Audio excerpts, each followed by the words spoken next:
Hi అండి, నమస్తే. నేను మీ Anjali. Welcome back to Anjali cooking. ఇవాల్టి వీడియోలో గుజరాతీ స్పెషల్ సూజీ ఆలు నాస్టా రెసిపీని షేర్ చేస్తున్నాను. మనం ఎప్పుడూ చేసుకునే ఇడ్లీలు, దోశలు బోర్ కొట్టినప్పుడు ఇలా కొత్తగా ట్రై చేయండి. ఈ నాస్టా రెసిపీని మార్నింగ్ బ్రేక్ఫాస్ట్గా అయినా, ఈవినింగ్ టీ టైం స్నాక్ లాగా అయినా చేసుకొని తినేయచ్చండి. చాలా ఈజీ ప్రాసెస్ అండ్ అన్నీ మన వంటగదిలో ఉండే ఇంగ్రీడియంట్స్తో చేసుకోవచ్చు. టేస్ట్ కూడా చాలా బాగుంటుంది. సో ఇక అసలు ఆలస్యం చేయకుండా రెసిపీ ప్రాసెస్ చూసేయండి. ఫస్ట్ స్టవ్ ఆన్ చేసుకొని స్టవ్ మీద ప్యాన్ పెట్టి అందులోకి 1.5 కప్పుల దాకా నీళ్లు తీసుకోండి. నెక్స్ట్ ఇందులోనే మీ రుచికి సరిపడా ఉప్పు వేసుకోండి. నాకైతే ఇక్కడ 1/2 టీ స్పూన్ దాకా సరిపోయింది. ఉప్పు వేసి వాటర్లో ఉప్పు కలిసేలాగా కలుపుకొని ఈ నీళ్ళను మరిగించండి. నీళ్ళు మరుగుతున్నప్పుడు ఫ్లేమ్ను సిమ్లో పెట్టేసి ఇందాక మనం నీళ్లు తీసుకున్న అదే కప్పుతో 1 కప్పు దాకా బొంబాయి రవ్వని తీసుకొని కొద్ది కొద్దిగా పోసుకుంటూ గరిటెతో మిక్స్ చేసుకోవాలి. ఇలా రవ్వని వేసేటప్పుడు కలుపుతూ ఉన్నారంటే రవ్వ గడ్డలు కట్టకుండా మంచిగా మిక్స్ అవుతుంది. మొత్తం రవ్వ వేసాక నీళ్ళన్నీ అబ్జర్వ్ చేసుకొని ఉడికి దగ్గరగా అవుతుంది. ఇలా దగ్గరగా అయ్యి ప్యాన్ నుండి సెపరేట్ అయ్యేదాకా సిమ్లో ఉడికించుకోవాలి. అలా ఉడికించుకున్న తర్వాత మూత పెట్టి 1 నిమిషం వరకు సిమ్లోనే మగ్గించుకోవాలి. 1 నిమిషం మగ్గించుకున్న తర్వాత మూత తీసి మళ్ళీ ఒకసారి మ్యాష్ చేసుకుంటూ కలుపుకోవాలి. కలిపిన తర్వాత ఈ రవ్వని మరొక ప్లేట్లోకి ట్రాన్స్ఫర్ చేసుకోండి. రవ్వ మొత్తాన్ని ట్రాన్స్ఫర్ చేసుకున్న తర్వాత దీన్ని పూర్తిగా చల్లారనివ్వండి. ఇది చల్లారేలోపు తర్వాత ప్రాసెస్ చూపిస్తాను. సో నేను ఇక్కడ 3 మీడియం సైజు బంగాళాదుంపల్ని ముందుగానే ఉడికించి పైన పొట్టు తీసేసి ఈ విధంగా మ్యాష్ చేసుకోవాలి. ఇప్పుడు ఇందులో 1/2 కప్పు దాకా సన్నగా తరిగి పెట్టుకున్న ఉల్లిపాయ ముక్కలు, 2 పచ్చిమిర్చి కట్ చేసుకుని వేసుకోండి. కొద్దిగా కరివేపాకు తరుగు, రుచికి సరిపడా ఉప్పు, 1/2 టీ స్పూన్ దాకా కారం, 1/2 టీ స్పూన్ దాకా చాట్ మసాలా, 1/2 టీ స్పూన్ దాకా గరం మసాలా వేసుకొని మనం వేసిన స్పైసెస్ అన్నీ కూడా ఆలుతో కలిసేలాగా మిక్స్ చేసుకోవాలి.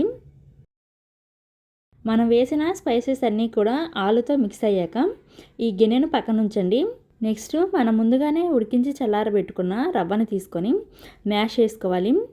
చేత్తో గట్టిగా పిసుకుతూ సాఫ్ట్ పిండి ముద్దలాగా అయ్యేదాకా మ్యాష్ చేసుకోవాలండి. రవ్వ సరిగా మ్యాష్ అవ్వకపోతే ఆయిల్ని ఎక్కువగా లాగేస్తాయి.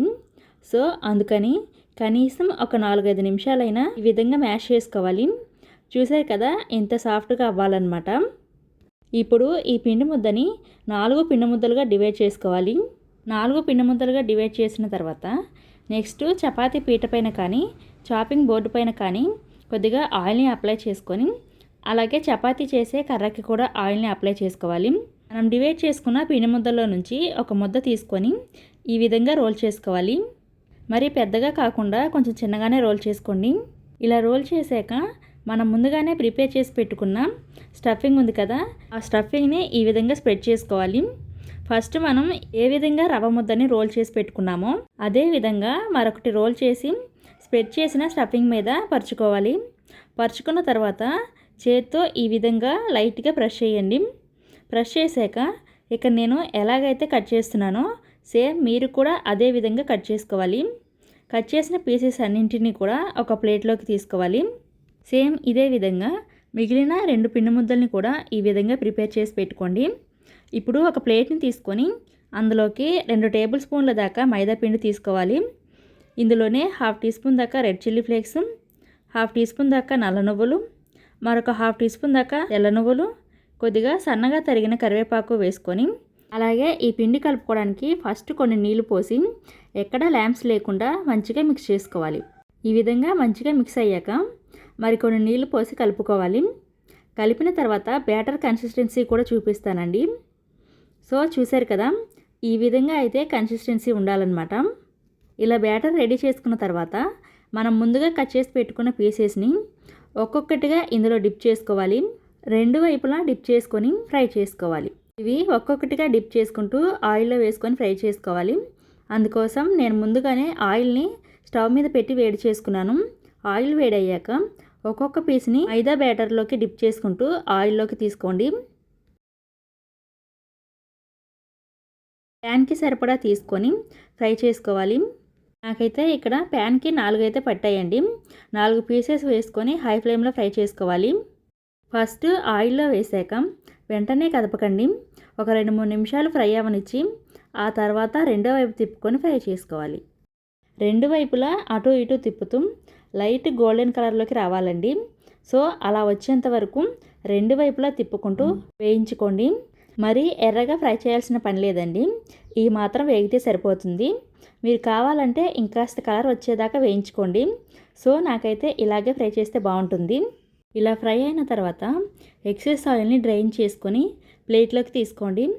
సో ఇదే విధంగా మిగిలిన పీసెస్ని కూడా మైదా బ్యాటర్లోకి డిప్ చేసుకుంటూ ఆయిల్లో వేసుకొని హై ఫ్లేమ్లో ఫ్రై చేసుకొని తీసుకోండి. సో అంతేనండి, చాలా టేస్టీగా ఆలు సూజీ నాస్టా అయితే రెడీ అయిపోయింది. దీన్ని మీరు బ్రేక్ఫాస్ట్గా అయినా చేసుకోవచ్చు, లేదా ఈవినింగ్ టైంలో స్నాక్ లాగా అయినా ప్రిపేర్ చేసుకుని తినేయచ్చు. ఈ వేడిగా ఉన్నప్పుడే తినేయండి, చాలా బాగుంటాయి. మీరు కూడా తప్పకుండా ట్రై చేయండి. ట్రై చేశాక మీ ఫీడ్బ్యాక్ను కామెంట్ రూపంలో తెలియచేయండి. ఈ వీడియో నచ్చితే ఈ వీడియోకి ఒక లైక్ చేసి ఈ వీడియోను మీ ఫ్రెండ్స్ అండ్ ఫ్యామిలీకి షేర్ చేయండి. అలాగే ఇలాంటి మరెన్నో టేస్టీ అండ్ సింపుల్ రెసిపీస్ కోసం వెంటనే మన అంజలి కుకింగ్ ఛానల్ని సబ్స్క్రైబ్ చేసుకోండి. Thank you for watching.